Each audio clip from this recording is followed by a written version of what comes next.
I'm about to eat and do this video. I don't give a damn.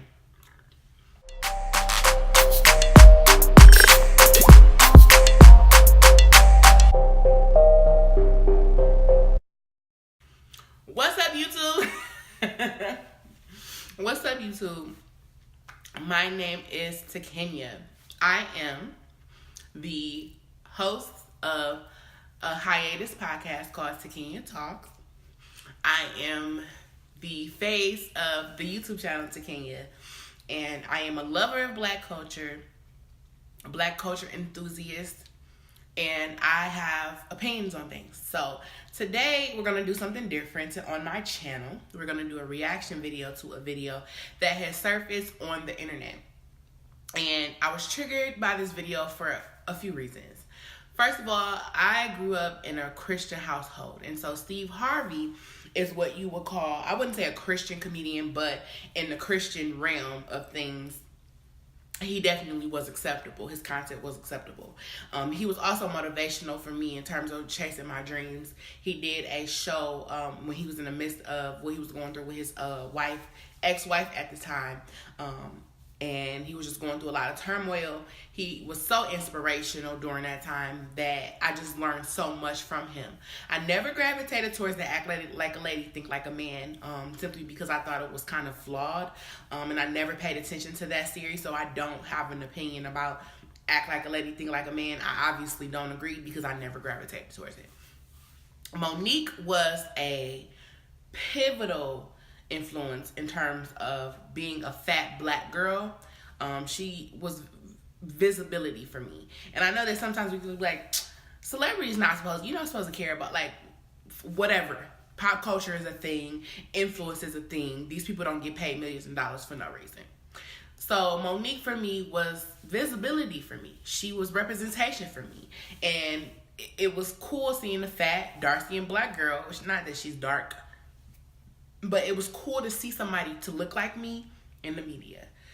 That leads me to this. When I saw this video and I saw how bad Steve Harvey let me down, I was like, I really don't want to talk about it. I don't have a podcast. I've never brought anything like this on YouTube, but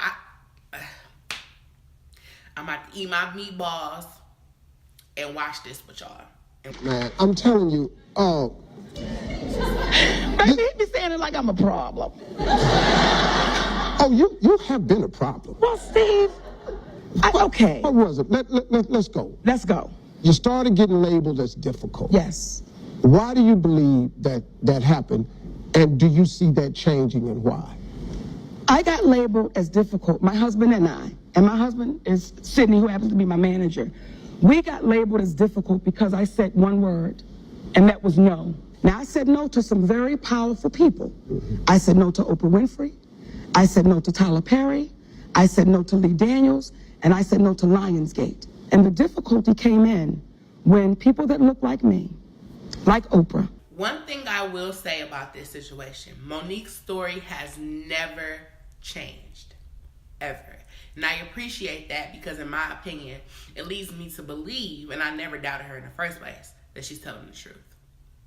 Daniels, and I gotta put my brother Steve on the list. Y'all knew I was not wrong. Each one of you said to me, Monique, you're not wrong. And when I heard you go on the air and you said, my sister done burnt too many bridges, and there's nothing I can do for her now. Steve, do you know how hurt I was? Simone, now let me give you this. Because you and I had this conversation, I thought you went about it wrong. See, I felt that you had done yourself a disservice by the way you chose to go about it. Tell me how I went about it. I was cool with you with your deal with Netflix. I was cool with you. The two problems that we had, number one, the boycott of Netflix, Yes. we never gave people a point of action. Okay, if we're going to boycott, are we going to not get subscriptions? Are we going to turn it off? Are we going to go down there and get signs? The second point, what was coming to me was, this problem that you had in Netflix is rich people problems. This is the problem I have with that, because just because you claim that these are rich people problems, that doesn't minimize the action, the purpose and what it represents behind it. She was talking about discrimination, period. And if you want to get technical, the Me Too movement was brought to light because of rich people problems. So let's not minimize her experience to rich people problems to make your point more valid, and the fact that you feel like she shouldn't have went to Netflix because of another reason. Because I would rather you just say the truth than to say those are rich people problems. Because let's not act like rich people problems don't catapult into the meat. That's the thing. Like, we act like celebrities don't literally we act like they're not the culture. We act like we don't look to them for trends. We act like we don't use them in our everyday conversation. And don't minimize my issue because you disagree with how I went about Netflix. Just tell me you feel like I shouldn't have went about it. Don't minimize it to rich people problems, because rich people problems are what start the conversation.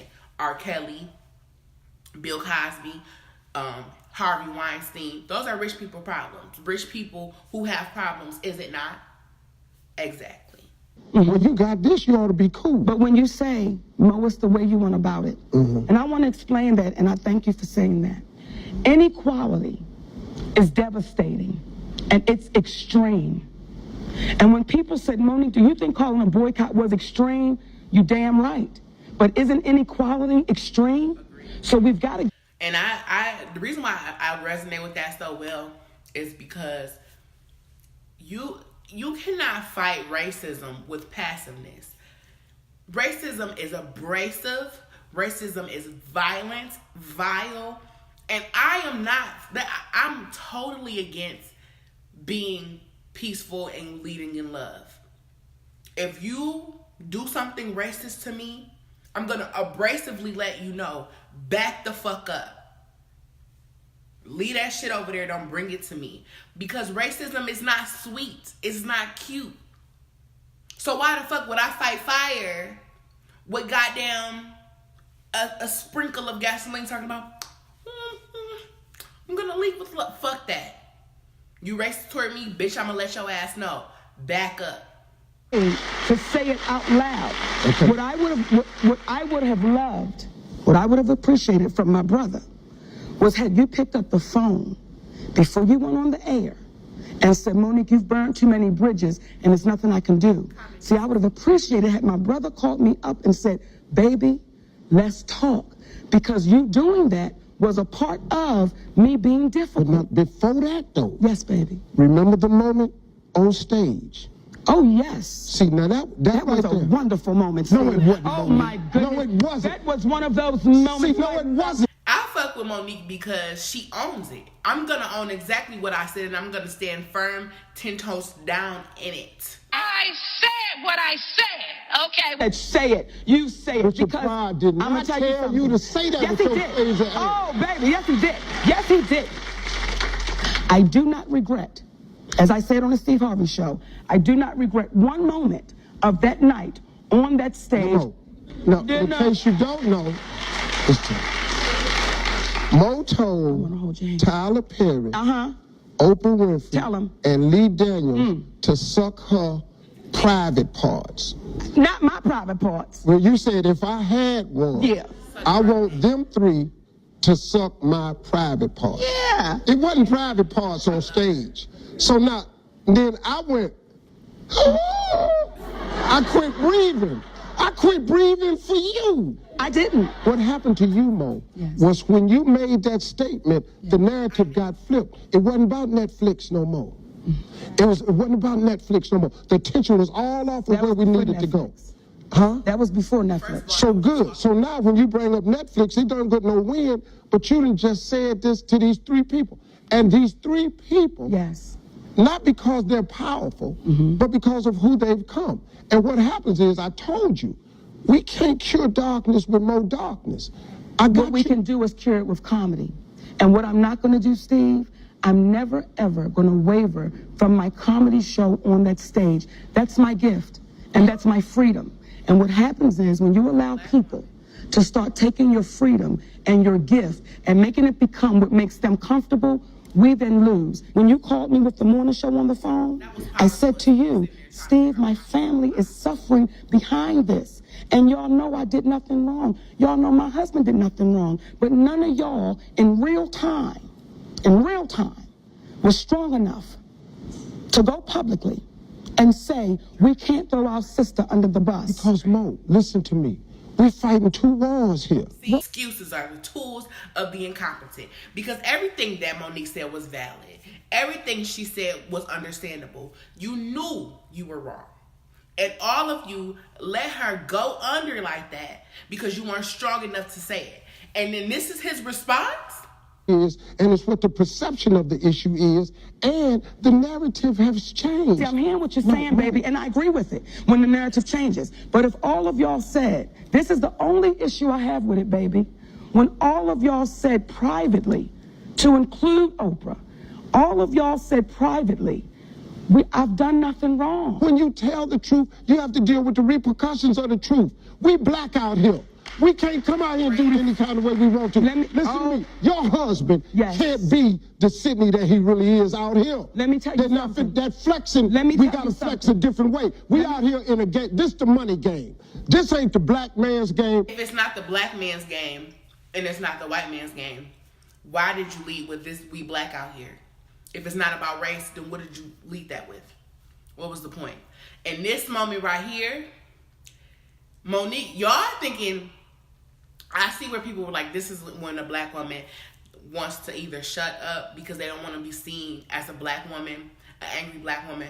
But I think that Monique knew, she was like, oh, you finna walk right into the trap. Not that she was trying to trap him, but the coon jumped out.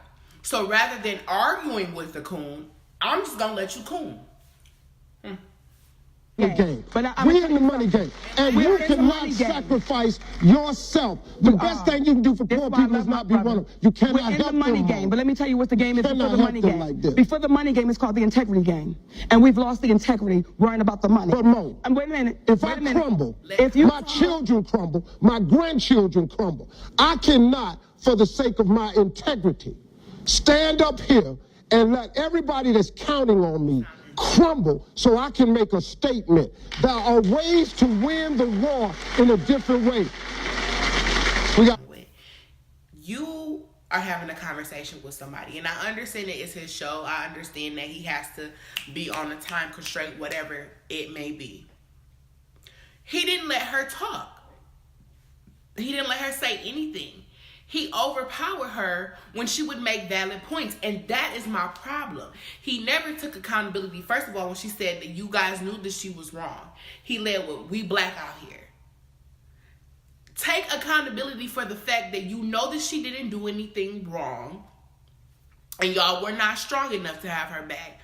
Be accountable for the fact that happened. Don't come up with an excuse talking about we black up here to then turn around talking about, oh, well, this is not a race game. This is a money game. Is it? I can't tell. That's not what you said. Secondly, it plays into the idea where we oftentimes always ask victims to any situation, well, why didn't you say nothing? Well, why didn't you speak up? Why would I feel comfortable speaking about something and she speaks out about it? You tell her that she spoke about it wrong. I'm a victim here. I have never dealt with nothing like this before. How do you expect me to, you tell me I should speak out about it, and then when I speak out, I didn't speak well enough for you? I didn't do something well enough for you? I'm just extremely disappointed in the way that Steve Harvey handled this, because in this clip, and I'm not going to watch part 2 because this clip right here was enough for me to be triggered. I'm very disappointed in Steve Harvey for 2 reasons. As a black man in the industry with power and leverage, longevity and visibility, you did not take advantage of your privilege to help a sister out, another black woman. Secondly, you cooned the fuck out. And that is something I never would have expected to see from him. But now looking at Twitter and all of these videos, I don't know why I never saw it. I do believe, and like I said, I agree with the Netflix thing. Monique had a call to action, but she didn't have how we were going to go about it. She just said boycott Netflix. She didn't give out a plan. So a lot of us were like, what do you suggest?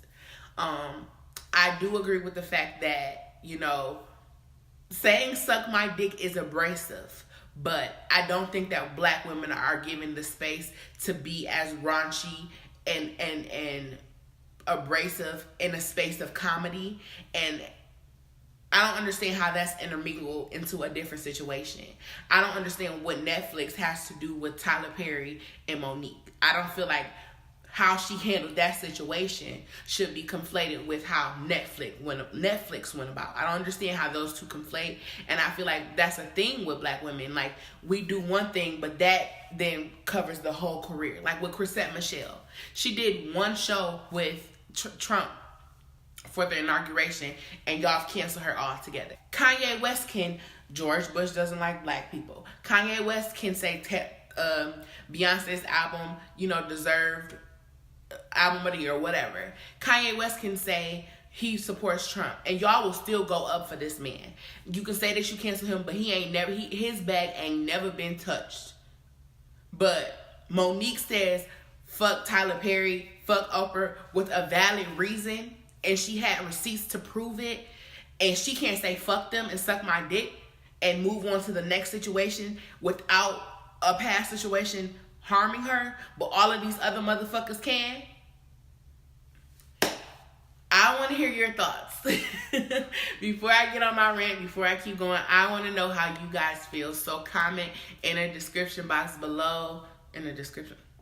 So comment in the comments below. Tell me how you feel. Let's have a discussion and continue it. Hopefully I'm not too late, but I really did just want to... This video was triggering. I'm about to get back to eat my food because I'm hungry, but I got to get the fuck on. So thank you so much for watching. I love you, love you, love you. Subscribe, and mwah.